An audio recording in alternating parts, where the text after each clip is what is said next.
साथियों, आप सभी का आपके अपने यूट्यूब चैनल टारगेट टीचिंग 247 स्वागत है। साथियों, अभी तक आपको एक न्यूज़ तो पता चल ही गया होगा और ये था कि भारत सरकार यानी जो रेल मंत्रालय द्वारा जो शिक्षक भर्ती को लेकर एक न्यूज़ आप सभी अभी तक अन्य अन्य विभिन्न प्लेटफॉर्म अन्य अन्य यूट्यूब चैनल पर आप देख ही चुके होंगे। अब सर, अब यहाँ पे एक आपके बीच बहुत ही एक गुड न्यूज़ आप सबके बीच यहाँ मैं लाया हूँ, जो इसी पूरी जो नोटिफिकेशन है बिल्कुल मैं विद प्रूफ, कोई ऐसा वैसा नहीं, विद प्रूफ मैं उस चीज़ को आपको दिखाने की कोशिश करूंगा जिस पे किसी का ध्यान नहीं गया है।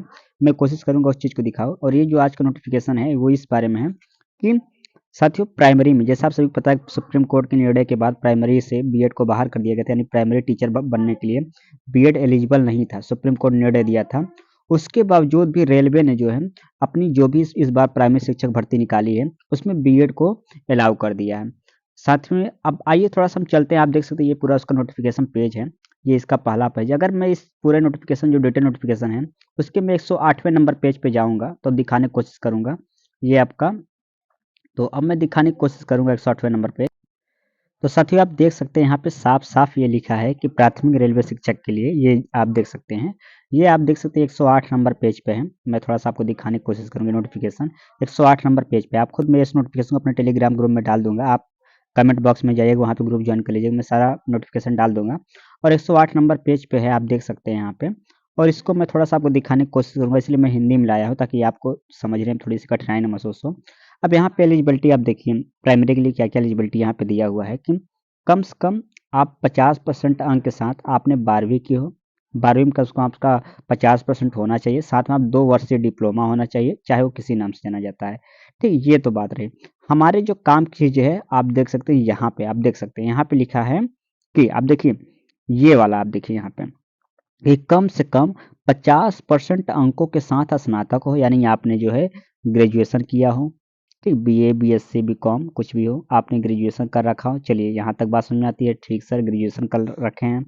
आगे, और ये ग्रेजुएशन में कम से कम, अब कोई मिनिमम सब्जेक्ट नहीं, आपका ओवरऑल 50% अंक के साथ कम से कम 50% अंक होना चाहिए। ये पहली बात रही। ठीक, दूसरा चीज, अथवा 55 अंक के 50% अंक के साथ समकक्ष ग्रेड के साथ स्नातक, या आपने ग्रेजुएशन कर रखा हो 50% के साथ, या आपने जो है पीजी कर रखा हो पोस्ट ग्रेजुएशन 55% के साथ, दोनों में से कोई एक कर रखा हो। ठीक, पहली बात। तीसरा बात यहाँ पे लिखा है 3 वर्षीय। अब यहाँ पे ध्यान समझिए, उसके बाद यहाँ पे लिखा है, उसके बाद यहाँ लिखा है साफ साफ कि आपने जो है मान लीजिए 50% स्नातक कर लिया, उसके बाद यहाँ पे साफ साफ लिखा है कि इसके बाद आपको बैचलर ऑफ एजुकेशन बीएड, आपने यहाँ पे ध्यान समझिए, फिर से देखिएगा कि पहली बात तो आपका जो है स्नातक होना चाहिए 50%, दूसरा चीज बीएड होना चाहिए, ये चीज साफ साफ, यानी आपका ग्रेजुएशन होना चाहिए और 50% में कम से कम होना चाहिए, और उसके साथ आपने बीएड कर रखा है। साफ साफ बीएड बोला है, कोई भी इधर बात नहीं, साफ साफ देख सकते हैं यहाँ बीएड में, बार बार देख रहे हैं यहाँ साफ साफ बीएड बोला है। तो आप जो है आराम से, आप मैं जूम करके भी दिखाता हूँ, यहाँ साफ साफ लिखा है, आप देख सकते हैं बीएड, क्या लिखा है बीएड। तो आसानी से आप जो है ये फॉर्म अप्लाई कर सकते हैं। ध्यान क्या रखना है, उसके बाद दूसरा आपके साथ आपके पास जो है टेट, टेट यानी सीटेट आपने जो है पास कर रखा है, याद रखिए। यहाँ पे आपको आरक्षण मिलेगा एससी के लिए, जैसे और एससी के लिए, ओबीसी के लिए, एसटी के लिए, जुआर के लिए अलग अलग जो निर्धारित होता है सीटेट नंबर, इसमें आपको उस तरीके से सीटेट आपको जो है लेवल 1 पास होना चाहिए। साथ में हिंदी और अंग्रेजी माध्यम पढ़ाने की क्षमता हो, हिंदी या अंग्रेजी किसी एक माध्यम आपको पढ़ाने की आपकी क्षमता होनी चाहिए।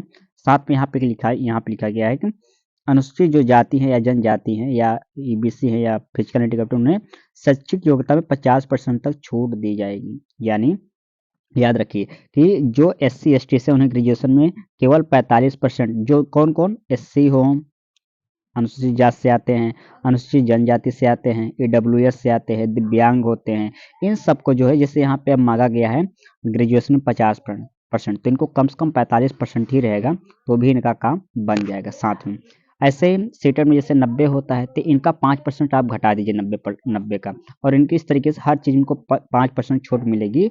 और इस तरीके से देखा जाए तो ग्रेजुएशन और बीएड होगा तो आप आसानी से इसमें अप्लाई कर सकते हैं। आपके पास सीटेट होना चाहिए, सीटेट का पेपर फर्स्ट पास होना चाहिए, और आप आसानी से प्राइमरी के लिए वहाँ पे एलिजिबल हैं। तो ये आपके लिए गुड न्यूज़ है। आपको आपको यदि इसी तरीके से गुड न्यूज़ आया, फिर रेलवे से ज़रूरी जो भी बातें हैं मैं आप तक पहुँचाता रहूँ, आपको बीच बीच में गाइड करता रहूँ। साथ में मेरी कोशिश यही रहेगी बेस्ट से बेस्ट बुक के बारे में बताऊँ, जो रेलवे टीजीटी पीजीटी या पीआरटी से रिलेटेड हो, बेस्ट यूट्यूब चैनल के बारे में बताओ, सारी चीज़ें सिलेबस को मैं डिटेल से बताऊं, और कौन सी माध्यम आपके लिए बेहतर होगा कि आप कल इसमें जॉब सुनिश्चित हो सके, क्योंकि मैं खुद सिलेक्टेड रहा हूँ, इसलिए मैं आपको थोड़ी सी मदद करने में और मैं सुविधाजनक महसूस करता हूँ खुद के लिए। तो मैं इसी तरीके से आपकी मदद करता हूँ, तो प्लीज़ चैनल सब्सक्राइब करके जरूर जुड़ जाइए। मिलते हैं अगले वीडियो में, तब तक के लिए सुनने के लिए आप सभी का धन्यवाद।